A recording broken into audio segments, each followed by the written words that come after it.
Girei a chave na fechadura e o barulho ecoou de um jeito estranho, como se a casa estivesse oca. Sou Dona Clarice, tenho 68 anos e sempre fui muito lúcida, mas naquele momento achei que tinha errado de endereço. Quando a porta se abriu, minhas pernas tremeram. Minha sala não existia mais.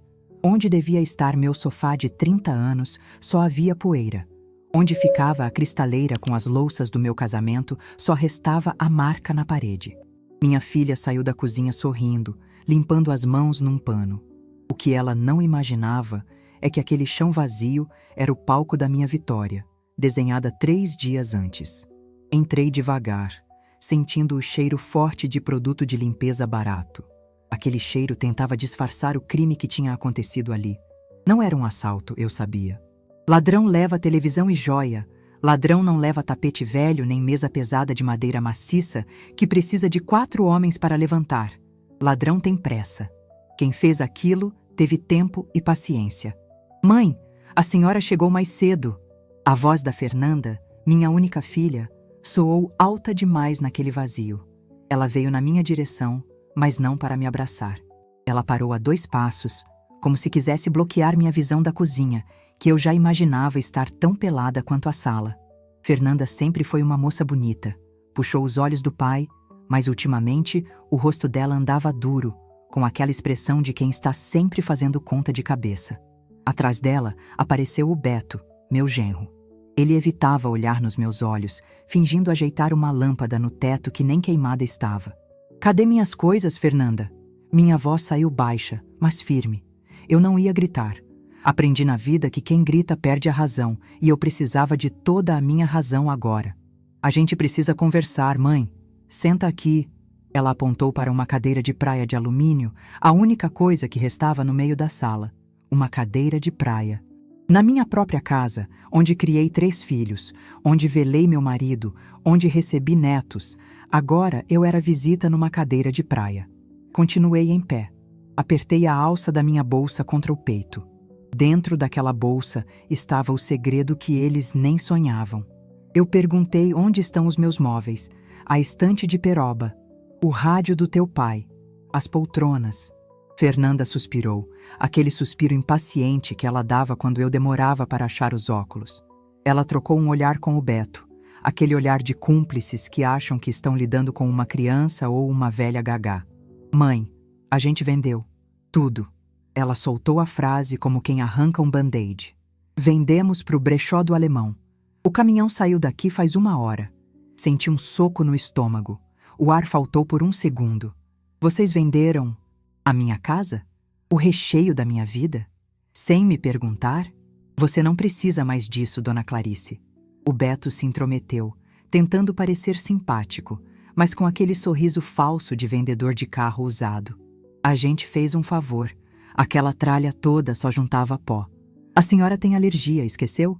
E outra, com o dinheiro da venda, a gente inteirou a entrada daquele residencial que a gente te mostrou. O Recanto das Flores. Residencial. A palavra bonita para asilo. Aquele lugar que cheirava a sopa rala e desinfetante, onde eles queriam me enfiar há meses. Eles diziam que era para o meu bem, que eu estava ficando esquecida, que a casa era perigosa para mim. Mas eu sabia a verdade. A casa não era perigosa. A casa era valiosa. O terreno valia uma fortuna.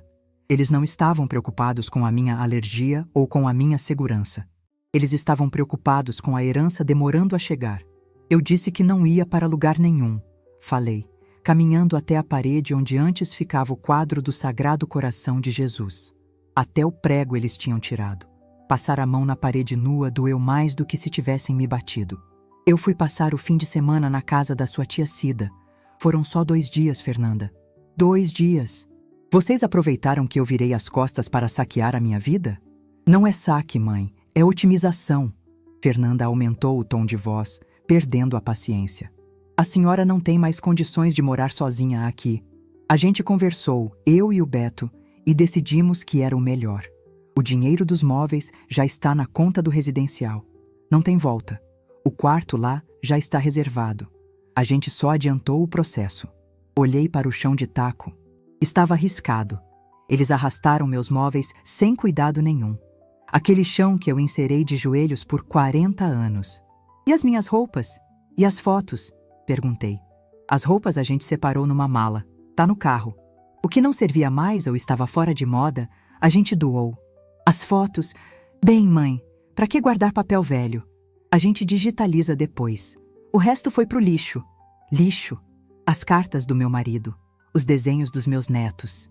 O meu livro de receitas escrito à mão pela minha avó. Tudo lixo para eles.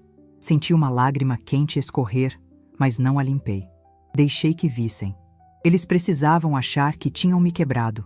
Precisavam ter certeza de que eu era a velhinha frágil, a vítima, a mãe que não entende as coisas modernas. Vocês não tinham o direito, murmurei, deixando a voz tremer propositalmente. A gente tem uma procuração, lembra? Beto disse, tirando um papel do bolso de trás da calça. Aquela que a senhora assinou ano passado para a gente resolver aquele problema do banco. Ela dá plenos poderes. Fizemos tudo dentro da lei, dona Clarice. É pro seu bem. Ah, a procuração. Aquele papel que assinei quando operei a catarata, porque não enxergava nada e confiava na minha filha. É só pro banco, mãe, ela disse. Traição de filho não dói no peito. Dói na alma. É uma dor que deixa a gente sem ar, porque o sangue que corre na veia de quem te apunhala é o seu mesmo. Fui caminhando devagar pela sala vazia. Meus passos faziam toque-toque no taco desprotegido. Fui até o canto onde ficava minha poltrona de leitura. Não tinha nada lá, mas eu fiz o movimento de sentar. Só que, em vez de sentar no ar, eu me sentei no chão. Cruzei as pernas, ali mesmo, no piso frio e duro. Fernanda bufou. Ah, mãe, para com o drama. Levanta daí. Vamos pro carro, o pessoal do residencial está esperando para o jantar. Eu não vou, disse, olhando para o rodapé. Podem ir vocês, eu fico. Fica onde? Não tem cama, não tem fogão, não tem nada. A casa tá vazia. Fernanda gritava agora. A gente já alugou a casa, mãe. O inquilino novo entra segunda-feira. A senhora tem que sair. Olhei para ela. Pela primeira vez desde que entrei, olhei bem no fundo dos olhos dela. Vi a ganância misturada com um pingo de culpa. Mas a ganância era maior. Eles já tinham alugado a minha casa. O plano era perfeito. Vender os móveis para pagar a entrada do asilo, alugar a casa para embolsar a renda mensal e me deixar trancada num quarto de 3 metros quadrados, esperando a morte chegar. Eles achavam que eu era uma peça de xadrez que já tinha sido comida. Mas o que eles não sabiam, o que eles não podiam imaginar, é o que eu tinha feito 3 dias antes, na sexta-feira de manhã, antes de ir para a casa da Cida. Lembrei-me do escritório do Dr. Tavares. Lembrei-me do cheiro de café fresco e do barulho do carimbo batendo no papel. Lembrei-me da minha mão firme assinando o documento, transferindo a propriedade. Não para eles, não para mim. Beto se aproximou impaciente, pegando as chaves do carro. Fernanda, pega a mala dela. Vamos levar ela assim mesmo. É crise senil, ela não tá raciocinando. Eu continuei sentada no chão. O frio do taco subia pelas minhas pernas, mas por dentro eu sentia um calor crescendo. Era o calor da justiça. Podem levar a mala, falei calmamente. Mas eu não saio daqui hoje. Mãe, pelo amor de Deus! Fernanda puxou os cabelos. A gente vendeu tudo. A senhora não tem nada. Acabou. Foi aí que aconteceu. A reação que eles não esperavam. Eu comecei a rir. Primeiro foi um risinho baixo, que escapou pelo canto da boca. Depois, virou uma risada gostosa, daquelas que sacodem os ombros. Eu ria olhando para o lugar vazio onde antes estava a TV. Fernanda e Beto recuaram, assustados. Devem ter pensado que eu tinha enlouquecido de vez. O choque da perda, o trauma. Coitada da velhinha. Beto, ela surtou. Fernanda sussurrou. Liga para a ambulância do residencial. Diz que é emergência psiquiátrica. Eles não entendiam. Eu não ria de loucura. Eu ria de alívio. Eu ria porque, pela primeira vez em anos, eu via quem eles eram de verdade, sem a máscara de filha preocupada. E principalmente, eu ria porque a armadilha deles tinha acabado de fechar no pescoço errado. 3 dias antes. A sexta-feira que mudou tudo. Eu tinha saído de casa dizendo que ia na farmácia. Mentira. Eu peguei um táxi e fui até o centro. Na minha bolsa, levava a tal escritura da casa. Aquela casa que eu e meu falecido Zé construímos tijolo por tijolo. Há meses eu desconfiava das conversas pelos cantos, dos papéis que sumiam, das perguntas insistentes sobre minhas senhas do banco. Eu sou velha, não sou burra. No cartório, o Dr. Tavares me olhou por cima dos óculos. A senhora tem certeza, dona Clarice? É uma decisão irreversível. Tenho, doutor. Antes que me tirem tudo à força, eu dou a quem merece por amor. Eu tinha doado a casa, com usufruto vitalício para mim, claro, mas a propriedade não era mais minha para ser herdada, nem deles para ser alugada. E tinha uma cláusula especial, uma cláusula miúda sobre o conteúdo do imóvel. Enquanto Fernanda discava no celular, tremendo, eu passei a mão no chão poeirento. Filha, chamei. Ela parou com o telefone na orelha. Antes de você ligar para o hospício, tem uma coisa que você precisa saber. O que é agora, mãe? Ela estava chorando de raiva. Você disse que vendeu tudo, certo? Móveis, eletrodomésticos, decoração. Vendi. E daí? O dinheiro é para você. E você tem a nota fiscal dessas vendas? O recibo? Claro que não, mãe. Foi venda de garagem, coisa rápida pro alemão. Ele pagou em dinheiro vivo. Eu sorri de novo. Um sorriso calmo, de quem tem um as de ouro na manga. Que pena, Fernanda. Porque vender coisa que não é sua é crime. E vender coisa que não é mais minha também. Ela abaixou o telefone, confusa. Do que a senhora está falando? A casa é sua, as coisas são suas. A gente tem a procuração. A procuração era para movimentar conta bancária em caso de emergência médica. Eu li, Fernanda. Eu sempre leio, mas isso nem importa mais. O problema é que, há 3 dias, essa casa não me pertence mais. E tudo o que estava dentro dela, também não. O silêncio que caiu na sala foi mais pesado do que qualquer móvel que eles tinham carregado dali. Beto ficou pálido, a cor de cera velha. Como assim não pertence mais? Ele gaguejou. Eu doei, de porteira fechada. Usei o termo que meu pai usava na roça. Significa que quem ganhou a casa, ganhou tudo o que estava dentro. Sofá, geladeira, cristaleira, até os garfos. A escritura foi registrada na sexta-feira. Levantei-me do chão, sacudindo a poeira da saia. A dor nas costas sumiu. A adrenalina me deixava forte. Então, minha filha. Cheguei perto dela e peguei o celular da mão dela, desligando a chamada. Vocês não venderam os meus móveis. Vocês roubaram os móveis de uma instituição de caridade muito séria. E acho que o diretor deles não vai gostar nada de saber que o brechó do alemão levou o patrimônio das crianças órfãs. Os olhos de Fernanda se arregalaram tanto que pareciam que iam pular do rosto. Você doou a casa para um orfanato? Ela sussurrou, horrorizada. Não só a casa, tudo. Eu só tenho o direito de morar aqui até morrer.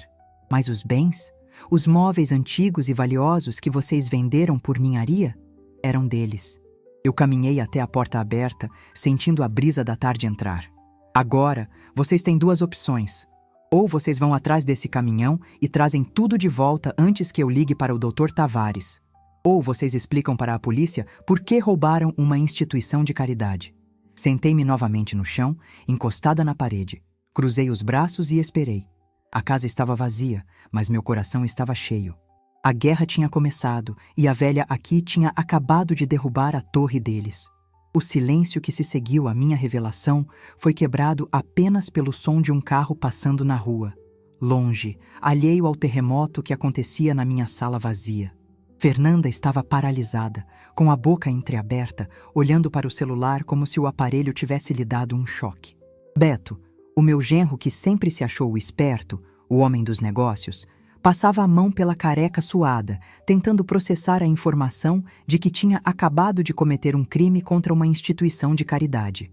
Eu continuei sentada no chão. O frio do taco já não me incomodava. Na verdade, ele me lembrava de quem eu era. Aquele chão tinha história. Eu e o Zé assentamos aquele piso 40 anos atrás, numa época em que não tínhamos dinheiro para pagar pedreiro. Lixamos cada peça, passamos o sinteco com as janelas abertas, rindo da tontura do cheiro forte, sonhando com os filhos que correriam ali. Fernanda correu naquele taco. E agora ela o deixava nu, exposto, frio. Isso é blefe, Beto sussurrou, a voz falhando. Ele tentou rir, mas saiu um som engasgado. A senhora está inventando, Dona Clarice. Doar a casa? Doar os móveis? A senhora nunca faria isso sem consultar a gente. A senhora é apegada demais às suas coisinhas. Levantei os olhos para ele. Não precisei gritar. Apenas usei aquele tom de professora que aposentei há 20 anos, mas que nunca enferruja. Coisinhas, Beto? Perguntei devagar. A cristaleira de embuia que foi da minha bisavó é uma coisinha? A mesa de jantar de Jacarandá, onde servimos o almoço do seu noivado, é uma coisinha? Vocês acham que conhecem o valor das coisas, mas só conhecem o preço. E pelo visto, venderam barato. Fernanda finalmente acordou do transe. Ela veio até mim, agachando-se de forma desajeitada, tentando ficar na minha altura. Mãe, olha para mim. É verdade mesmo? A senhora assinou papel? Registrou em cartório? Cartório do segundo ofício, livro 408, folha 23. Citei de memória com precisão cirúrgica. Minha cabeça funciona muito bem, obrigada. A escritura de doação com reserva de usufruto. E no anexo B, a lista completa do inventário que compõe a doação. De porteira fechada, só Fernanda. Vi a cor sumir do rosto da minha filha. Ela conhecia a minha memória. Ela sabia que eu não errava números. Mas por que, mãe? Ela choramingou, e dessa vez o choro parecia real, choro de medo. Por que fazer isso com a gente? A casa era nossa herança. Herança é o que sobra quando a gente morre, Fernanda. Eu estou viva. Cortei, seca. E fiz isso porque eu ouvi. Ouvi o quê? Ouvi vocês dois conversando na varanda no domingo passado, enquanto eu fingia que cochilava na rede. Ajeitei a postura, sentindo a coluna estalar. Ouvi você dizer, Beto, que a velha não durava mais 2 anos e que o terreno valia mais sem a casa em cima. Ouvi você, Fernanda, concordar e dizer que com o dinheiro da venda, finalmente iam trocar de carro e viajar para a Europa. Beto abriu a boca para negar, mas eu levantei a mão. Não gaste saliva mentindo. Eu ouvi. Vocês planejavam me enfiar num quarto compartilhado naquele asilo, vender tudo o que o Zé e eu construímos com suor, e viver a vida de ricos às minhas custas. Vocês não queriam cuidar de mim. Queriam se livrar de mim. O peso da verdade caiu sobre eles. Não havia onde se esconder numa sala vazia. Não tinha sofá para se afundar. Não tinha cortina para olhar a rua. Só havia nós 3 e a vergonha deles. A gente estava desesperado, mãe. As dívidas do Beto... Fernanda tentou justificar, mas a voz morreu. As dívidas do Beto não são problema meu. A minha dignidade é... Respirei fundo. A fome começou a bater. Eram quase 7 da noite e eu não tinha almoçado direito na estrada. Agora vamos aos fatos. Vocês venderam bens que pertencem ao Lar de São Vicente. Bens que foram catalogados e fotografados pelo advogado da instituição na sexta-feira à tarde, enquanto vocês trabalhavam. Se o caminhão do tal alemão não voltar aqui e descarregar cada item exatamente como estava, eu vou ser obrigada a informar o roubo. Não faz isso, Dona Clarice. Beto se ajoelhou. A arrogância tinha sumido completamente. Isso dá cadeia, estelionato, furto qualificado. A minha carreira. Eu sou corretor. Se eu tiver ficha na polícia, eu perco meu registro. Olhei para aquele homem de 45 anos, ajoelhado no chão poeirento, implorando. Onde estava o homem que minutos antes dizia que eu não precisava mais das minhas coisas? Então sugiro que você pare de chorar e comece a resolver, falei. Ligue para esse tal de alemão. Agora. Beto tirou o celular do bolso com mãos trêmulas. Ele discou e colocou no viva-voz, a meu pedido. O telefone tocou 3 vezes. Alô? Brechó do alemão. Compro tudo, vendo tudo. Uma voz rouca e barulhenta atendeu. Alemão? É o Beto, aquele da casa da Rua das Acácias, que te vendeu a mobília hoje cedo. Fala, Betão. Negócio bom, hein? Já vendi a geladeira e o sofá tá negociado. O que você manda?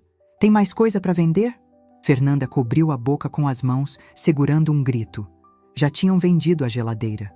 Não, alemão, escuta. Beto suava bicas. Deu um problema aqui. Um problema familiar. A gente precisa desfazer o negócio. Eu preciso dos móveis de volta. Tudo. Agora. Houve um silêncio do outro lado da linha.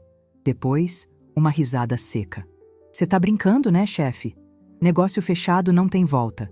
Já paguei, já levei, nota fiscal de entrada emitida. Tchau e bença. Espera, Beto gritou.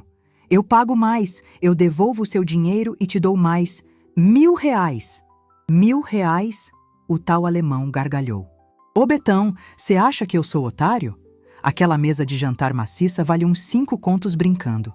A cristaleira então, madeira de lei, vidro bisotado. Eu paguei merreca pra você porque você tava com pressa, desesperado pra limpar a área. Mas agora é meu. Se quiser de volta, o preço é outro.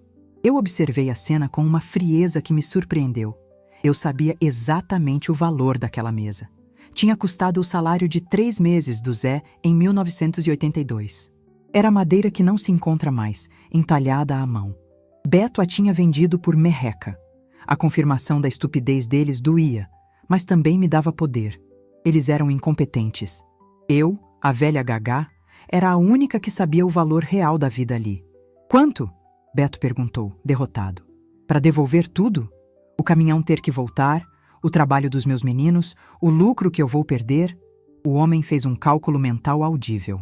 Me devolve os 5.000 que eu te paguei e me dá mais 10.000 de indenização. 10.000? Fernanda gritou. Você pagou 5 em tudo e quer 10 de volta? Isso é roubo? Roubo é vender coisa sem valor sentimental, dona. O alemão respondeu com uma sabedoria de rua que calou minha filha. É pegar ou largar. Tenho um cliente vindo ver a cristaleira amanhã cedo.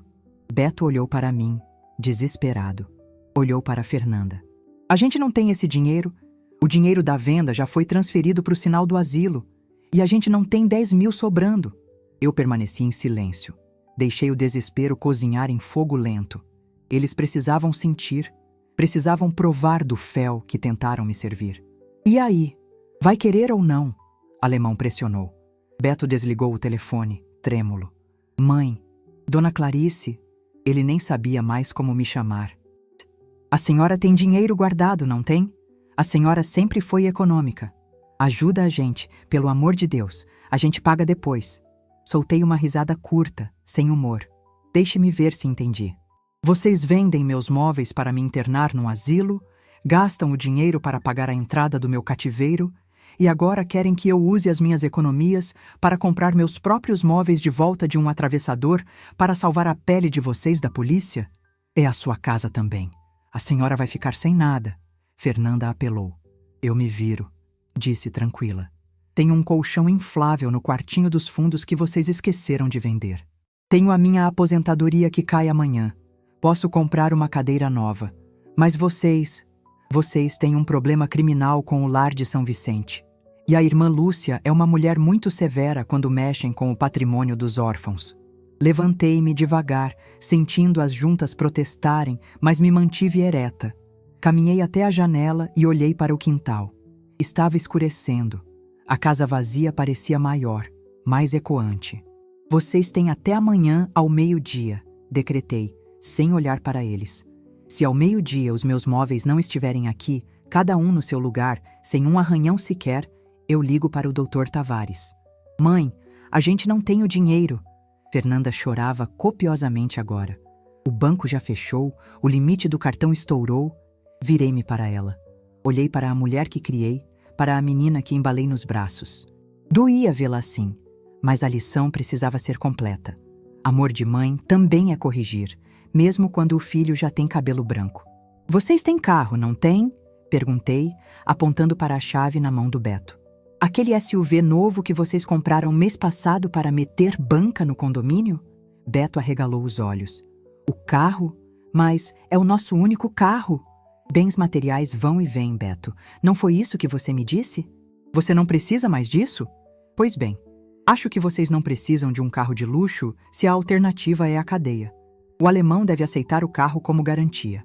Mãe, você quer que a gente venda o carro para recuperar seus móveis velhos? Fernanda parecia incrédula. Não são móveis velhos, Fernanda. São a minha história. E agora são o patrimônio de crianças que não têm nada. Vocês escolheram esse caminho. Agora andem por ele. Caminhei em direção ao corredor onde ficava meu quarto. Aonde a senhora vai? Beto perguntou. Vou dormir. Tive um dia longo. Ah, e Fernanda? Ela me olhou, os olhos inchados e vermelhos. Antes de saírem para resolver a bagunça de vocês, peçam uma pizza para mim, de frango com catupiry. Estou com fome. E mandem entregar na porta, porque não tenho mesa para comer. Entrei no meu quarto vazio. O eco dos meus passos soava como música. Deitei no chão sobre o carpete que restou, usando minha bolsa como travesseiro. Não era confortável, mas era a cama mais macia que já tive, porque era forrada com a minha vitória. Fechei os olhos e imaginei a cena. Meu genro vaidoso tendo que negociar o carro amado dele com um dono de brechó para resgatar minha poltrona de crochê. Eles acharam que eu era invisível. Acharam que, por eu andar devagar e falar baixo, eu não pensava rápido. Esqueceram que, antes de ser vovó, eu fui Clarice. A mulher que sustentou essa casa quando o Zé ficou doente. A mulher que negociou dívidas, que enfrentou o gerente de banco, que formou 3 filhos vendendo bolo. Eu não estava redescobrindo meu poder. Eu apenas tirei a poeira de cima dele, igual eles deviam ter feito com meus móveis. O celular no bolso de Fernanda tocou na sala. Ouvi a voz dela, desesperada, ligando para alguém. Eles passariam a noite em claro. Eu dormiria como um anjo. Mas eu sabia que o jogo não tinha acabado. O alemão não era flor que se cheire, e o Beto, quando acuado, podia ser perigoso. Amanhã seria um dia interessante. A batalha da sala vazia tinha acabado, mas a guerra pela minha dignidade estava só começando. E eu tinha mais uma carta na manga que eles nem sonhavam. O que estava escondido dentro do forro daquela poltrona velha que o alemão levou. Se o Beto soubesse o que tinha lá dentro, ele não ofereceria o carro. Ele ofereceria a alma. Acordei com o sol batendo direto no meu rosto, vindo da janela sem cortina. Por um segundo, senti aquela dor fina nas costas de quem dormiu no duro, mas ao me espreguiçar, a dor virou combustível. O relógio biológico de velha não falha. Eram 6 da manhã. Me levantei do carpete, ajeitei a saia amarrotada e fui até a cozinha. Não havia fogão para passar um café, nem xícara para beber, mas havia um silêncio na casa que me dizia muito. O silêncio não era de paz, era de derrota. Na sala, encontrei a cena que eu esperava. Fernanda dormia sentada encostada na parede, a boca aberta, a maquiagem borrada fazendo aparecer um palhaço triste. Beto estava estirado no chão, abraçado à própria pasta de trabalho como se fosse um ursinho de pelúcia. O celular dele estava jogado ao lado, sem bateria. A caixa de pizza, com restos frios e engordurados, era o único móvel no centro da sala. Eu não fiz barulho. Fui até a pia, lavei o rosto com a água fria da torneira e usei a blusa para secar. Olhei para o meu reflexo no vidro da janela. Você aguenta, Clarice, sussurrei para mim mesma. Você aguentou o Zé partindo, aguentou a inflação de 90, aguentou criar essa menina sozinha. Você aguenta um genro ganancioso. Meus primeiros movimentos precisavam ser calculados. Eu não podia demonstrar ansiedade. Se eles percebessem que eu estava desesperada para ter a poltrona de volta, desconfiariam. O segredo que morava dentro daquele forro velho valia mais do que a casa inteira. Valia a minha liberdade definitiva. Dei um chute leve, mas firme, na sola do sapato do Beto. Acorda, Cinderelo. O relógio não para. Beto acordou num pulo, assustado, procurando onde estava. Quando os olhos dele encontraram os meus, a realidade bateu. Ele murchou. Dona Clarice. Que horas são? Hora de quem deve começar a pagar, respondi, abrindo a porta da frente e deixando o ar da manhã entrar. O meio-dia chega rápido. Já conseguiram o dinheiro? Ou vou ter que ligar para o lar de São Vicente e avisar que a doação foi extraviada? Fernanda acordou gemendo de dor no pescoço. Mãe, a gente não dormiu nada. O alemão só atende depois das 8. Problema dele. E de vocês. Caminhei até a varanda, olhando para a rua vazia. Eu quero minha casa montada antes do almoço. E quero a nota fiscal de devolução. A confusão deles era visível. Eles não conseguiam entender como a velhinha indefesa tinha se tornado o general da situação. Eles cochichavam pelos cantos, brigando baixo. Ouvi Fernanda chiar. Eu te falei que vender o carro era loucura. E Beto responder sibilando. Você prefere ser presa por roubar órfão? A sua mãe não tá brincando, Fernanda. Olha a cara dela. Eles estavam certos. Eu não estava brincando. Às 9 horas, o carro do Beto saiu cantando pneu da garagem. Ele foi negociar com o tal alemão. Fernanda ficou comigo, andando de um lado para o outro na sala vazia, roendo as unhas. Mãe, senta aqui. Vamos conversar. Ela tentou, forçando uma voz doce que não colava mais. Conversar sobre o quê? Sobre como você vendeu minhas memórias por quilo? A senhora não entende. A gente está com a corda no pescoço. O condomínio do nosso apartamento está atrasado há 6 meses. A escola dos meninos. O agiota... Parei e olhei para ela. Agiota. A palavra pairou no ar como fumaça tóxica. Vocês pegaram dinheiro com agiota? Perguntei, sentindo um arrepio. Não por medo, mas pela estupidez. O Beto, ele fez uns investimentos errados. A gente precisava do dinheiro da venda dos seus móveis e do aluguel da sua casa para limpar o nome. O asilo era só uma solução prática. Prática para quem, Fernanda? Me trancar num quarto para vocês pagarem pelos erros de vocês? A senhora já viveu a sua vida. Ela explodiu, revelando o que realmente pensava. A senhora tem essa casa enorme, esse terreno valioso, e fica aí, guardando tralha, enquanto a gente, que está começando, sofre. É egoísmo, mãe. Aquelas palavras foram a confirmação final. Não havia amor ali, apenas ressentimento. O ressentimento dos fracassados que culpam quem construiu algo. Respirei fundo. A execução do meu plano precisava ser impiedosa agora. Egoísmo é achar que o suor do trabalho dos outros pertence a você por direito de sangue. Falei, calma. Agora cale a boca e espere seu marido. Se ele não chegar com meus móveis, você vai explicar para o agiota por que não tenho dinheiro e para a polícia por que roubou a caridade. O tempo passou arrastado.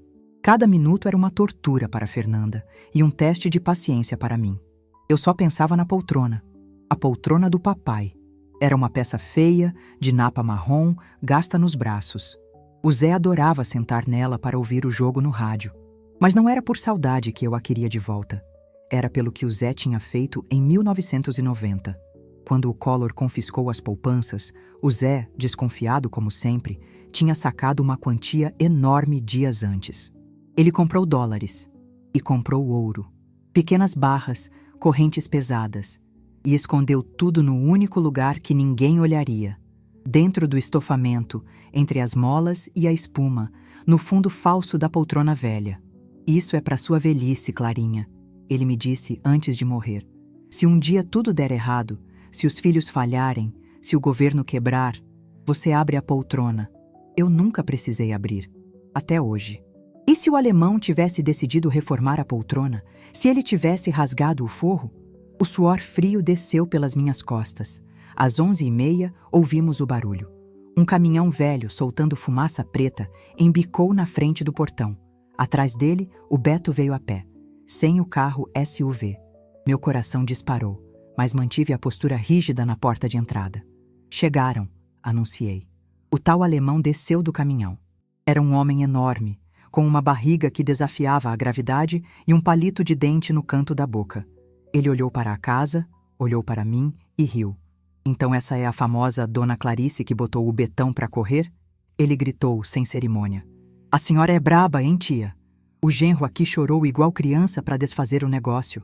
Teve que me passar o carro e ainda assinar umas promissórias. Beto entrou no quintal de cabeça baixa, vermelho de vergonha. Ele não tinha mais carro. A ganância tinha lhe custado o símbolo de status que ele tanto amava. Só descarregue, por favor, pedi, seca. E cuidado com o chão. Se riscar, o Beto paga o conserto. Começou a operação reversa. Vi meus móveis voltando. A mesa de jantar pesada, sendo carregada por 2 ajudantes suados. A cristaleira, com os vidros intactos, graças a Deus. O sofá bege. Eu fiquei parada na porta, conferindo item por item, como uma gerente de estoque. Cuidado com essa quina! Ordenei quando bateram a mesa na porta. Isso é jacarandá, não é plástico. Fernanda tentava ajudar, mas estava trêmula. Beto só olhava, derrotado. O momento pivotal tinha chegado. Eles perceberam que a dinâmica de poder tinha mudado para sempre. Eles não eram mais os tutores da velhinha. Eles eram meus reféns. E então, ela apareceu. A poltrona marrom. Vinha nas costas de um rapaz magricela. Estava empoeirada, com uma mancha de graxa na lateral que não existia antes. Meu estômago embrulhou. Põe ali no canto da leitura, apontei, segurando a respiração. O rapaz largou a poltrona com força. O baque surdo ecoou. Devagar! Gritei, perdendo a compostura por um segundo. Tá velha essa aí, hein, tia? O alemão comentou, entrando na sala e limpando o suor da testa. Ia mandar reformar hoje à tarde. Trocar essa napa velha, botar um veludo azul. Ia ficar chique. Sorte sua que o Betão chegou a tempo. Sorte. Ele chamava de sorte. Eu chamava de providência divina. Se ele tivesse aberto para trocar a espuma, adeus segredo. Quando o último móvel foi colocado no lugar, a sala parecia ter voltado no tempo. Mas o clima era outro. Não era mais um lar acolhedor. Era um campo de batalha após o cessar-fogo. O alemão pegou a assinatura do Beto num papel amassado e foi embora, rindo e contando dinheiro vivo que devia ser o troco que o Beto tinha no bolso. Ficamos nós três. O silêncio voltou, mas agora a casa estava cheia. Pronto, mãe. Beto falou, a voz rouca. Tá tudo aí. O carro foi embora, minhas economias foram embora, mas a sua casa está montada. Satisfeita? Caminhei devagar até a poltrona marrom. Passei a mão pelo braço gasto. Senti a textura familiar. Discretamente, deslizei os dedos para a parte de baixo, onde o forro encontrava a madeira. Senti o calombo duro. O pacote estava lá, intacto. Uma onda de alívio tão forte me atingiu que precisei me sentar. Sentei na poltrona, sentindo o tesouro sob mim. O meu tesouro, a minha independência. Satisfeita não, Beto, respondi, olhando para ele com um novo brilho no olhar. Aliviada. Por saber que agora eu sei exatamente quanto vale o amor de vocês.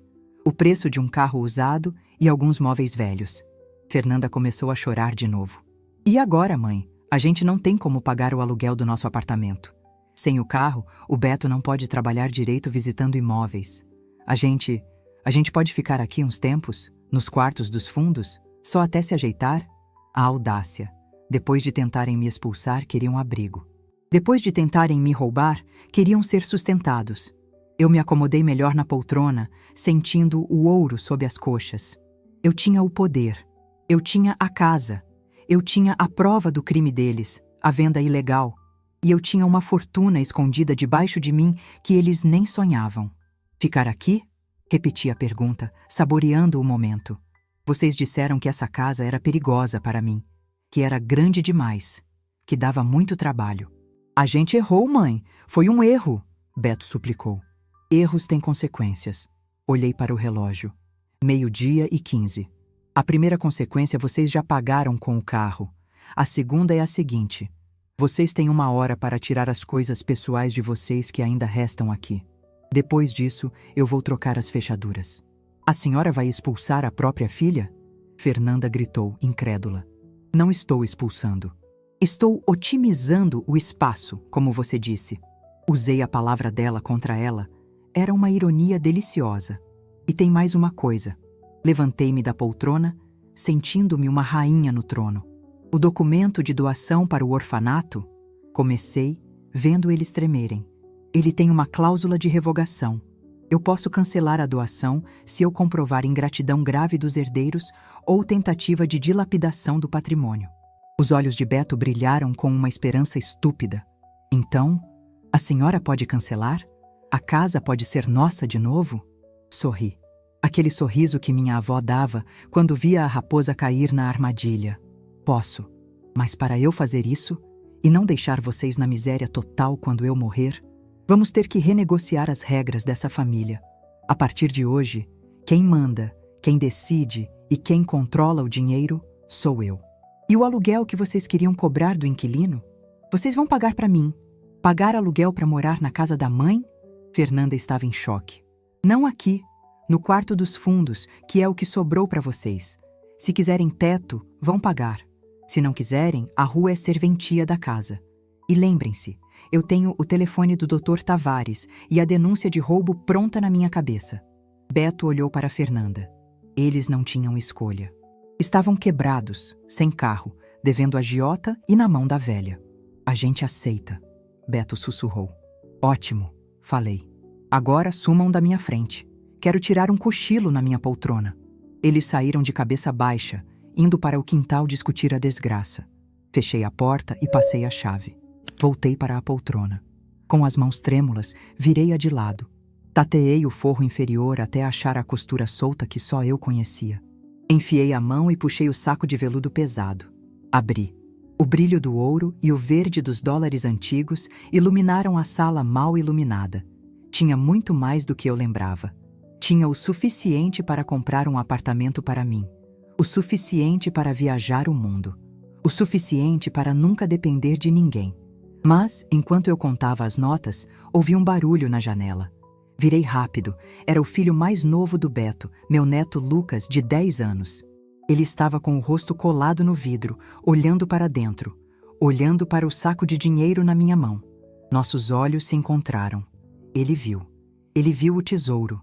E Lucas era o xodó do pai. Se ele contasse para o Beto que a vovó tem um saco de ouro, o desespero do meu genro podia virar violência.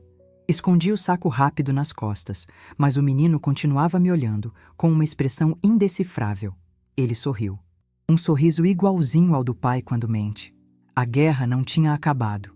Agora eu tinha um espião dentro do meu próprio território. A primeira semana com a minha família morando no quarto dos fundos foi, para dizer o mínimo, educativa. Para eles. Eu acordava às 6, passava meu café no coador de pano, aquele que a Fernanda dizia ser anti-higiênico, e sentava na minha varanda para ouvir os passarinhos. Da janela do quartinho, eu ouvia os resmungos. O colchão de ar que eles usavam fazia um barulho de plástico rangendo toda vez que o Beto se virava. A vida de luxo tinha acabado. Sem o carro SUV, Beto tinha que andar 6 quarteirões até o ponto de ônibus para ir à imobiliária, com a camisa suada antes mesmo de chegar ao trabalho.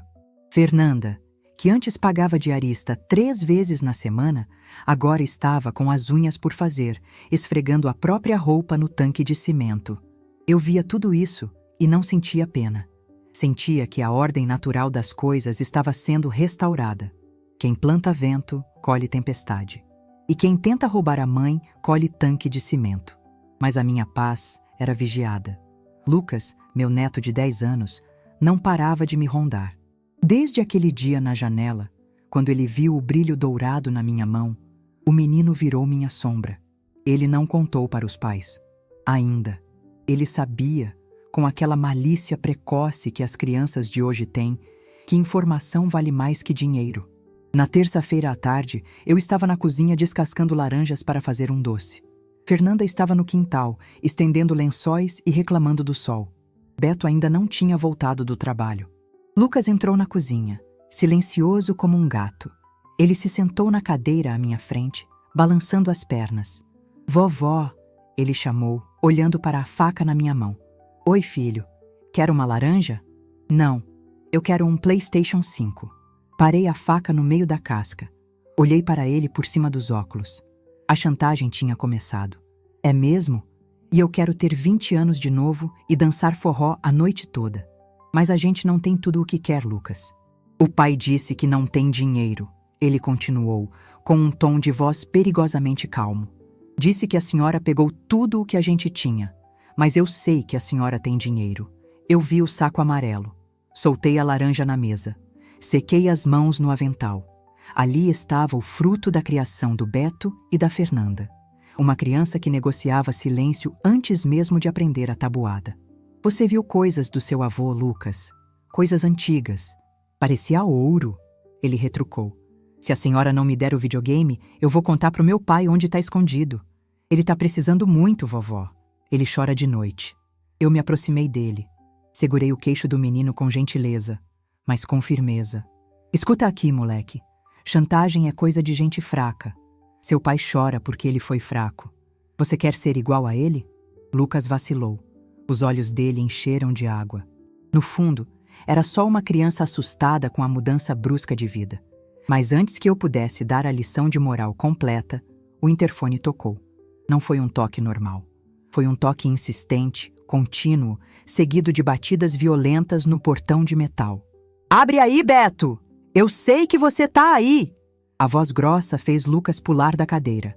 Lá no quintal, vi Fernanda largar o cesto de roupas e correr para dentro do quartinho dos fundos, trancando a porta. O medo cheirava azedo no ar. Caminhei devagar até a sala. Olhei pelo olho mágico. Havia 2 homens lá fora. Um era baixo e forte, com uma cicatriz na sobrancelha. O outro era apenas grande, um armário de terno barato. Estavam chutando o meu portão. O meu portão, que o Zé pintou de verde escuro com tanto capricho. O portão social se abriu com um estrondo.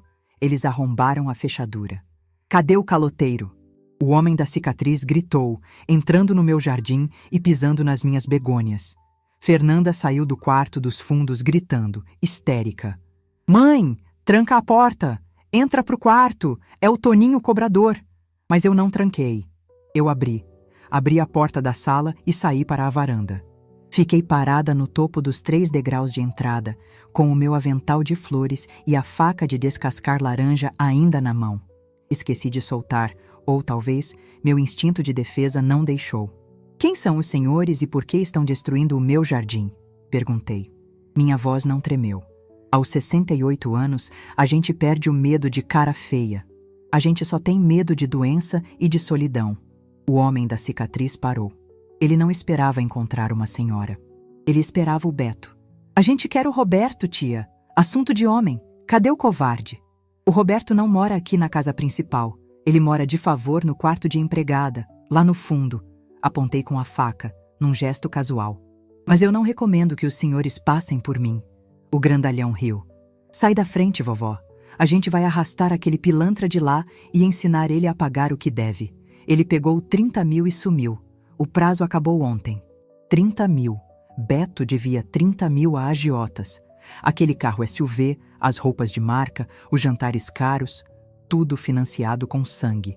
Senti um nojo profundo do meu genro. Mas senti algo mais forte.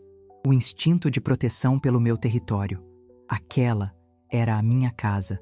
Ninguém entrava ali para bater em ninguém, sem a minha permissão. "Ninguém vai arrastar ninguém", falei. "Vocês vão dar meia volta e sair pelo portão que arrombaram. E vão mandar a conta do conserto da fechadura para o Roberto." O homem da cicatriz perdeu a paciência. Ele subiu o primeiro degrau. "Escuta aqui, velha, eu não tô pra brincadeira. Se não tenho dinheiro, a gente leva o que tiver. Televisão, geladeira, ou a gente quebra as pernas dele." Nesse momento, Beto apareceu na porta do quartinho dos fundos. Ele estava pálido, trêmulo, segurando um pedaço de pau ridículo. Fernanda chorava atrás dele. Lucas espiava pela fresta da janela da cozinha. "Pelo amor de Deus, Toninho!" Beto gritou, a voz falhando. "Me dá mais uma semana. Eu perdi o carro, eu perdi tudo. Eu vou pagar." "Semana nenhuma. É hoje." O homem avançou. Foi aí que eu decidi. Chega. Aquela palhaçada tinha que acabar. Eu não ia deixar minha casa virar cena de crime, nem ia ver o pai do meu neto ser espancado na minha frente, por mais que ele merecesse umas boas palmadas. "Esperem!" Minha voz saiu como um trovão. O grito de uma matriarca que parou briga de bar nos anos 80 para tirar o marido de confusão. Funciona sempre. Os homens pararam. Beto parou. "Lucas", chamei, sem olhar para trás. "Vá na minha poltrona." Silêncio total. "Lucas, agora!" ordenei. O menino saiu da cozinha e veio até a varanda, assustado. "Sabe o forro de baixo? Aquele que você viu?" Perguntei baixo, só para ele ouvir. Ele assentiu, com os olhos arregalados. "Traga o saquinho verde, o pequeno. Corre!" Lucas correu.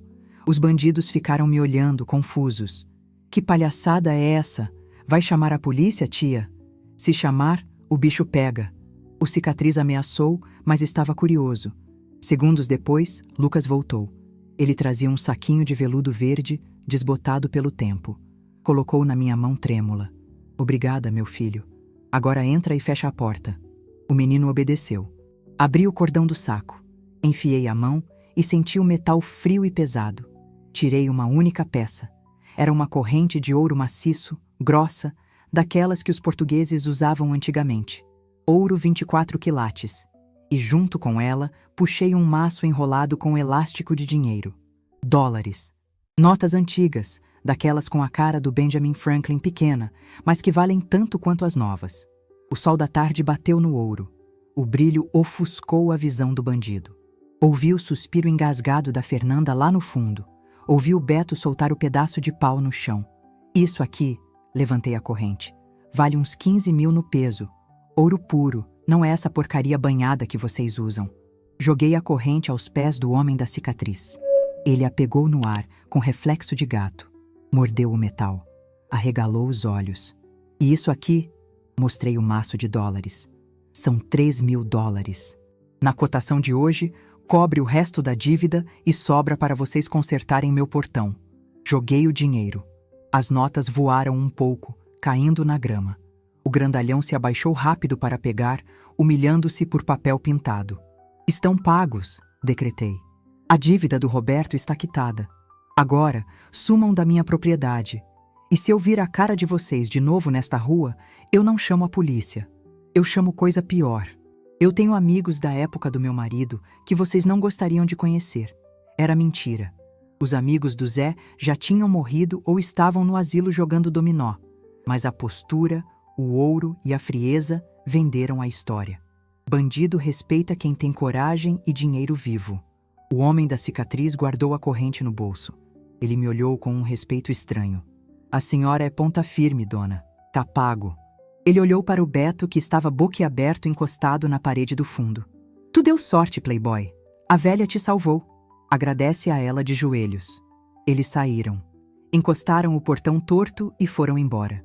O silêncio que ficou no quintal era pesado. Mais pesado que o ouro. Fernanda e Beto vieram caminhando devagar em minha direção. Eles olhavam para a minha mão, onde eu ainda segurava o saco de veludo verde, e sabiam que aquele era o saco pequeno. Lucas tinha dito. Mãe, Fernanda começou, a voz sumindo.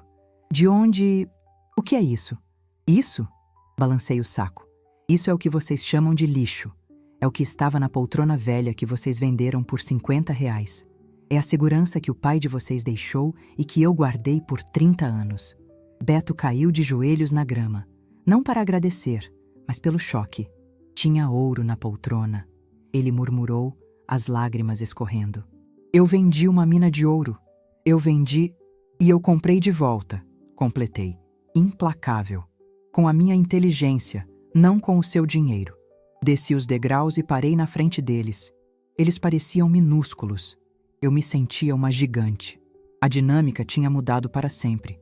Eu não era mais a viúva que precisava de cuidados. Eu era o banco. Eu era a lei. Escutem bem, porque eu só vou falar uma vez, disse guardando o saco no bolso do avental. Acabei de gastar uma fortuna para salvar a vida medíocre de vocês. Não por amor a você, Beto, porque você não merece, mas porque eu não quero sangue manchando o meu quintal e não quero meu neto órfão de pai, mesmo que o pai seja um inútil. Obrigado, dona Clarice, eu vou pagar, eu juro. Beto soluçava. Vai pagar sim. Cortei. Cada centavo, com juros. A partir de amanhã, você não é mais corretor autônomo. Você vai trabalhar. Vai capinar esse quintal, vai pintar essa casa, vai consertar o portão. E todo o dinheiro que entrar na mão de vocês, vem para minha mão primeiro. Eu vou administrar a mesada de vocês. Mesada? Fernanda arregalou os olhos. Mãe, eu tenho 40 anos. E age como se tivesse 12. Respondi. Enquanto morarem aqui, sob o meu teto, comendo da minha comida e salvos pelo meu ouro, as regras são minhas. Se não gostarem, o portão está arrombado, é fácil de sair. Mas lembrem-se, lá fora tem o Toninho cobrador. Aqui dentro tem eu. Escolham o seu carrasco. Virei as costas e entrei em casa. Na sala, Lucas estava sentado no sofá, com o controle remoto da TV desligada na mão. Ele me olhou com admiração. Não a admiração interesseira de antes, mas algo como medo, misturado com respeito. Vovó, ele sussurrou. A senhora é perigosa. Dei um sorriso de canto de boca. Sou, meu filho. Mulher velha é bicho perigoso porque não tem nada a perder. Sentei-me na minha poltrona milionária. E sobre o seu PlayStation? Ele baixou a cabeça. Não precisa, vovó. Desculpa. Não vou te dar o PlayStation, mas vou te pagar um curso. Inglês, robótica, o que você quiser. Dinheiro a gente usa para crescer, Lucas, não para brincar. Aprende isso, e você nunca vai acabar no quintal dos fundos como seu pai. Ele assentiu, sério. Eu tinha perdido 30 mil reais naquela tarde, mas tinha comprado a alma da minha família. Eles eram meus agora. O poder não estava no dinheiro, estava na mão que segurava o dinheiro. E essa mão era minha. Fechei os olhos para descansar um pouco, mas a tranquilidade durou pouco. Porque dinheiro escondido atrai mais do que dívidas, atrai inveja. E eu sabia que, embora o Beto estivesse grato agora, a ganância é uma doença que não tem cura, só remissão. Ele tinha visto o ouro. Fernanda tinha visto. Eles não iam me colocar no asilo mais. Claro que não. Quem mata a galinha dos ovos de ouro? Mas agora eu teria que dormir com um olho aberto, porque eles não queriam mais se livrar de mim. Eles iam querer ser eu, e a transformação final estava por vir. Eu precisava garantir que, quando eu partisse, esse ouro não virasse a maldição deles, como quase virou a minha hoje. Eu precisava de um testamento blindado e de um último ato para provar que a vovó aqui ainda tinha muita lenha para queimar. 6 meses se passaram desde o dia em que o portão foi arrombado e o ouro brilhou no meu quintal. Muita gente diz que velho não muda, que pau que nasce torto morre torto. Eu digo que depende. Depende da força do vento que bate na árvore. E eu fui um furacão na vida da minha família. Hoje é domingo. A mesa de jacarandá, aquela mesma que viajou num caminhão velho e voltou, está posta. A toalha de renda branca está impecável.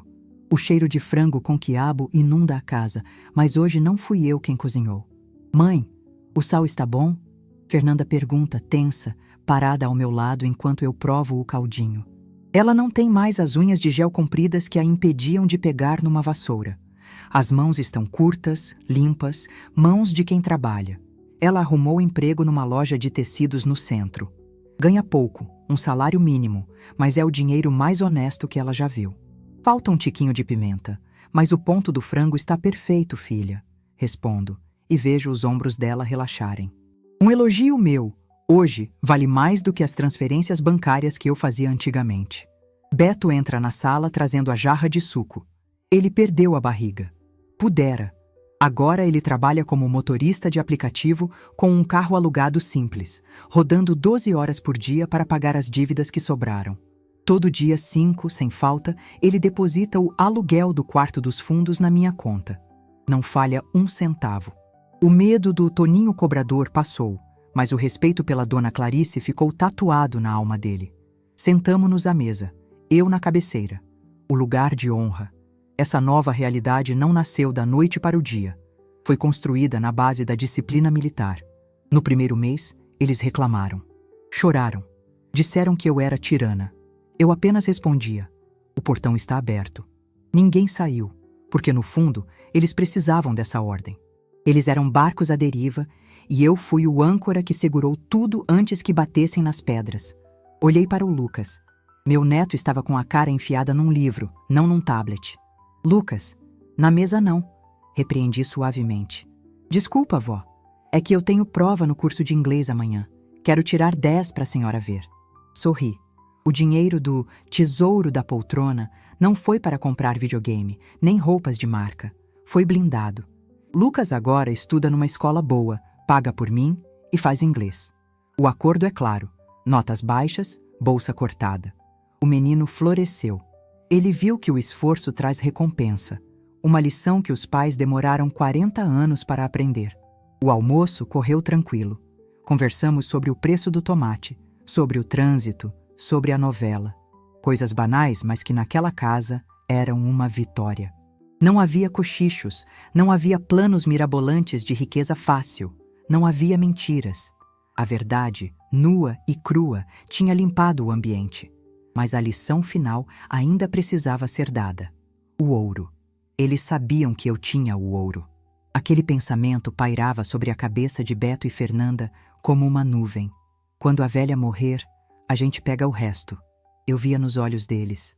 Não era maldade, era instinto. A ganância é uma doença crônica. Você trata os sintomas, mas o vírus fica lá, dormindo. Por isso, quando serviram o café, eu bati a colherinha na xícara, pedindo silêncio. Tenho um comunicado, falei.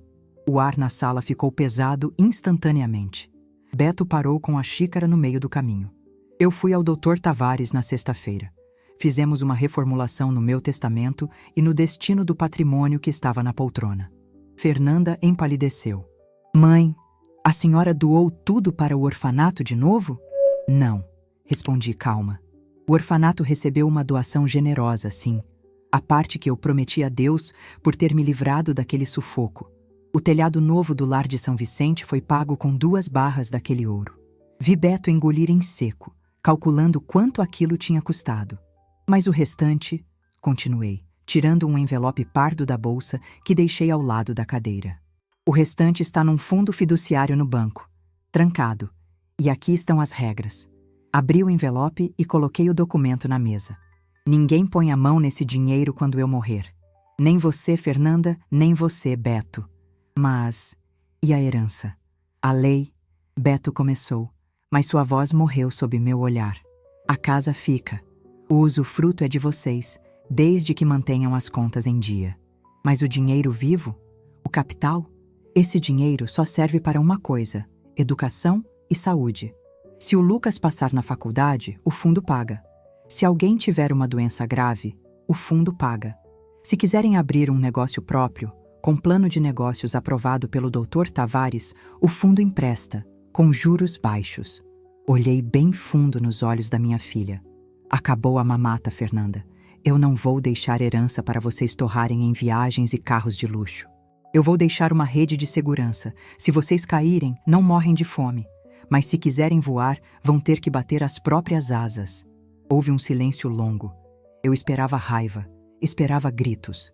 Mas o que veio foi... alívio. Fernanda soltou o ar que prendia. Ela olhou para o Beto e ele assentiu, resignado. É justo, mãe, Fernanda disse, e pela primeira vez na vida senti que ela estava sendo sincera. A gente não sabe lidar com dinheiro. Se a senhora deixasse tudo na nossa mão, a gente ia perder tudo de novo em 2 anos. É melhor assim, pelo Lucas. Aquilo foi a minha medalha de ouro. O reconhecimento da própria fraqueza é o primeiro passo para a força. Eles tinham aprendido. A dor da perda, a humilhação do cobrador, o trabalho duro, tudo isso tinha forjado um caráter novo neles, ainda frágil, mas existente. Fico feliz que entendam. Fechei o envelope, porque já está assinado e registrado. Mais tarde, sentei-me na varanda. O sol do fim de tarde dourava o jardim que o Beto tinha capinado no sábado. As begônias estavam crescendo de novo. Lucas veio sentar ao meu lado no degrau. Vó, a senhora é rica? Ele perguntou inocente. Sou, meu filho, respondi, passando a mão nos cabelos dele. Sou muito rica. Tenho uma casa cheia, uma filha que aprendeu a cozinhar, um genro que aprendeu a trabalhar e um neto que quer tirar 10 na prova. O ouro no banco? Aquilo é só metal. Riqueza é isso aqui. É ter moral para olhar no espelho e não ter vergonha. Ele encostou a cabeça no meu joelho. Quando eu crescer, vou comprar uma poltrona nova para a senhora. Uma bem macia. Não precisa, meu amor. Aquela velha ali... Apontei para a sala, onde a poltrona marrom reinava soberana. Aquela ali conta a minha história. E história não se joga fora, se respeita. Olhei para dentro da sala. A casa não estava mais vazia. Os móveis estavam lá, mas o principal tinha mudado. A energia. Antes, era uma casa de espera, esperando a morte, esperando a herança. Agora, era uma casa de vida. Vida dura, vida real, mas vida digna. Lembrei-me do dia em que cheguei e encontrei o chão nu, do sorriso que dei sentada no taco frio. Aquele sorriso foi o início de tudo. Foi o momento em que Dona Clarice, a viúva boazinha, morreu e nasceu a matriarca. O Zé, onde quer que estivesse, devia estar rindo agora. Ele sempre disse que eu era mansa como uma pomba, mas prudente como uma serpente. Ele deixou o ouro, mas quem transformou o ouro em legado fui eu. Fernanda apareceu na porta com uma xícara de chá de erva cidreira. Para a senhora dormir bem, mãe. Peguei a xícara. O calor da cerâmica aqueceu minhas mãos. Obrigada, filha. Ela hesitou um momento, depois me deu um beijo na testa. Um beijo rápido, meio sem jeito, mas verdadeiro. Obrigada por não ter desistido da gente, mãe. Mesmo a gente não merecendo. Mãe não desiste, Fernanda. Mãe educa. Às vezes com carinho, às vezes com susto. mas sempre educa. Ela entrou. Fiquei sozinha com o crepúsculo. A vida é engraçada. A gente passa anos acumulando coisas para encher a casa, achando que isso é segurança.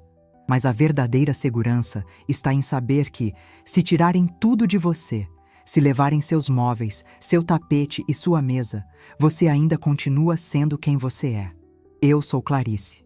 E nesta casa, a minha palavra é a última lei. Tomei um gole do chá. Estava doce. A vida, finalmente, tinha deixado de ser amarga. Fechei os olhos e respirei fundo o cheiro das minhas flores.